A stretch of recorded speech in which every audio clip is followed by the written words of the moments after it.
felt safe. I thought all of I thought all my work for peace was nothing because I thought all my work for peace was worth nothing because it had not saved my father.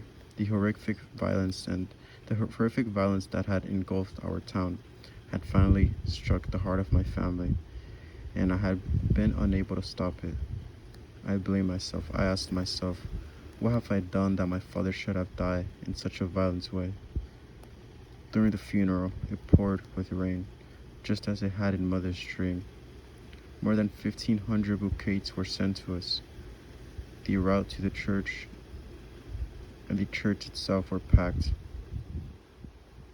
My father had given so much to our town.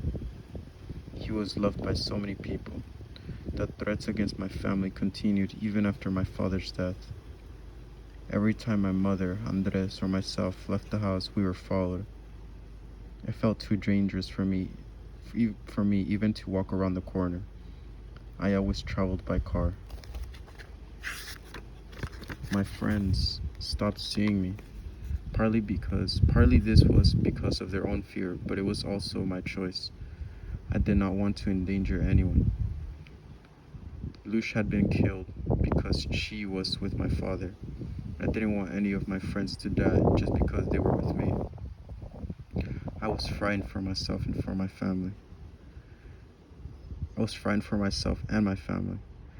I had only ever thought of how to make peace, not how to fight. But I was so afraid that I got a gun. I told myself that I would only use this gun as an absolute last resort if I was in danger. But I was also angry. I thought if they tried to kill me, at least I would take some of them with me. One evening, about 10 days after my father was killed, my family and my aunt's family were gathered together in an upstairs room. I went downstairs to get something from the kitchen. The lower floor was in the darkness, and though the living room windows that overlooked the garden, I suddenly saw a shadow of a man. I ducked behind a pillar in the living room and watched as he crept through the bushes. He was looking at the lighted window upstairs. I could see the shape of a gun in his hand. I realized that I could get my gun and kill this man. I could shoot him before he knew that I would hit him. It would be revenge for my father's death. I would be protecting my family, and almost no one in Colombia would blame me for shooting him. Violent revenge is what is expected reaction of any young man who loses his father, the way I lost mine. Yet, while all of this was true, I did nothing. My father always wanted me to work for peace. How could I be violent now? The only way I could show respect and love for my father, the only way I could help to save my family was by trying to make peace. The only way I could help ensure that no other child would suffer the way I had was by trying to make peace, Killing him could bring no peace to me or my family or my country. In fact, by killing him, I would lose everything. I would be no better than he was. I watched him, and then, for no clear reason, he turned and walked away. Not long afterwards, I got rid of the gun and had never had one since. 2 months later, I went to Bogota to take part in the first meetings of the Children's Movement for Peace. With all the grief I was feeling, it was a blessing to be able to throw myself into the movement.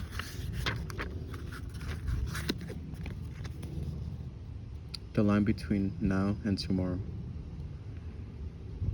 When my cousin Enrique was 17, his girlfriend got pregnant. There was pressure to marry, and he wanted to do the right thing. Anyway, he never attended school regularly and was working at the time, but he went looking for a job to support his new wife and baby. He always dreamed of being a car mechanic, but no one but no one would take him on. He tried factories, shops, construction sites, and hotels. He tried all over town of Apartado, but he couldn't find a thing. Eventually, he decided he would have to join one of the armed groups. Some of the armed groups pay quite well, but the work is lousy. The work is all about killing. Enrique and I are the same age. In 4 years, we have been very close. He's like my brother. When I heard that he was going to join one of these groups, I rushed over to his house and confronted him. He was in a tiny living room, stretched out in the front of the television. I don't think I even said hello.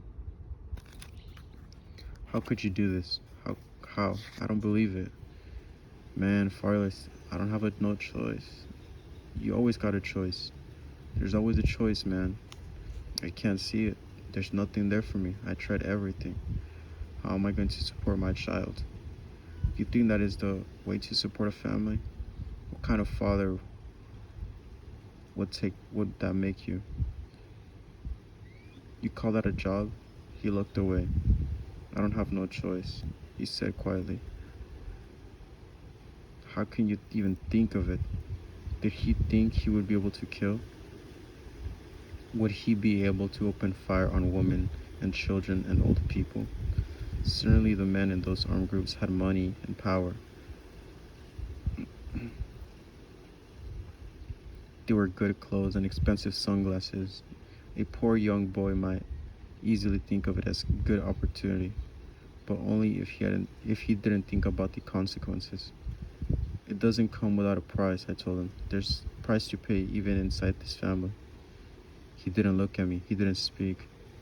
You listen to me. If you join up with them, you can say goodbye to me right now because you won't ever see me again. Or if you do, then I won't know you. You understand?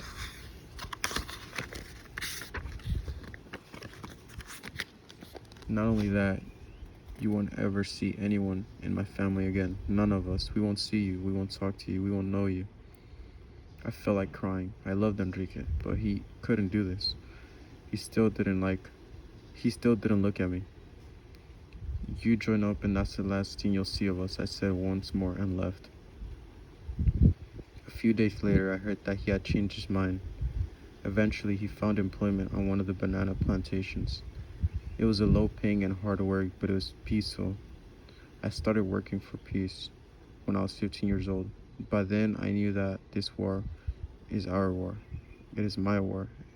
It does not belong to someone else. It belongs to me, to all Colombians. That is why I cannot stand by and watch Enrique do this terrible thing. The war had lasted so long because we have always waited for other people to make peace. Yet no one else can do it for us. We must take peace ourselves. We must make peace ourselves. We cannot let another generation of Colombians grow up in the midst of war.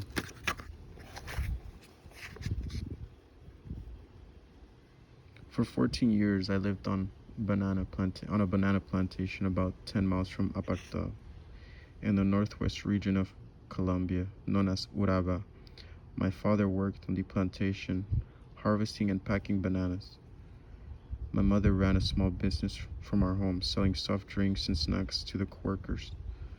We lived in a small adobe house with a tin roof and a dusty compound shaded by mango and guayaba trees. There were 4 kids in our family. I was the oldest. Then came my brother, Obir, and sister, Elias and Yalini. We grew up though. We grew up rough, like other farm kids, playing in the fields and swimming in the tank where they washed the bananas. We traveled to school, hanging on the back of a banana truck, bouncing over the rough roads, the air filled with the sweet scent of the fruit. It was a hot and dusty. It was a hot and dusty, and it didn't matter how much care we took before leaving home. By the time we got to school in Nueva Colonia, we always looked like farm kids. Surviving in school meant being loyal to your friends and not being a sapo. Sapo literally means toad, but it is also slang for an informer of tattletale. We forced sapos to transfer to another class by ignoring them. It was harsh, but it was also a reflection of the outside world. Sapos can get people killed in Colombia, yet being unable to speak the truth, and sometimes all a sapo is doing is telling the truth, is a big problem too. These might There might be a massacre in the middle of town in the broad daylight, but no one will admit it seeing anything. They'll whisper the truth to one another, but they don't tell the authorities. They are too afraid. When I was 11, I was given the silent treatment myself, not because I'd been a sapo, but because I refused to take sides in an argument. A group of my friends had accused a girl in our class of stealing money, and a huge conflict erupted. You had to be either for this girl or against her. All my friends were against her. Everyone assumed I would stand by them. There was no evidence that the girl was a thief. I couldn't be sure. I didn't want to oppose my friends though, so I just said nothing. Everyone got mad, and for a whole year no one spoke to me. Around that time, my only friend, and the only one, I thought, who understood me was a boy who worked on the plantation. We can call him Alfredo.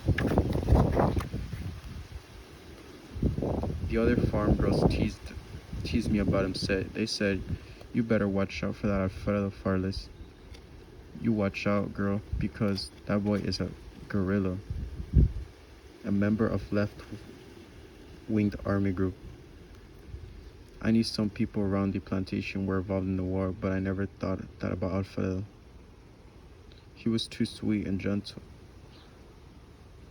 I thought the other girls were jealous because he was so good looking. Alfredo and I would walk for hours around the plantation, holding hands and talking about the future.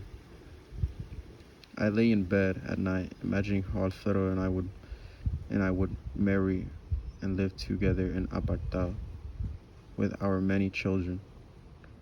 But one day, I walked into our house and found him there, cleaning his gun. He had come to buy something from my mother, and while waiting had taken out his gun and started working on it. When I walked in, he gave me a smile as if he were doing nothing out of the ordinary. I always hated violence, hated guns, hated the war. Alfredo tried to make excuses, the way people like to do it, but I told him right away it was over between us. I don't want this kind of life for myself or for my children. I said, I was so young, it seems like a joke now, but I felt like my world was breaking in two.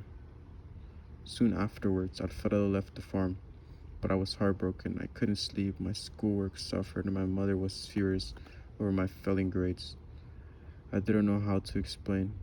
Finally, my Spanish teacher, Senor Rodriguez, asked if I would like to talk things over. We went to a small cafe in Old Colonia, and over some strong Colombian coffee, I spilled the whole story of Alfredo. The gun, the silence of my friends, the teasing of the farm girls, my embarrassment, and my broken heart. He seemed to understand everything. He didn't laugh at me or make me feel young and ridiculous. He treated me like an adult.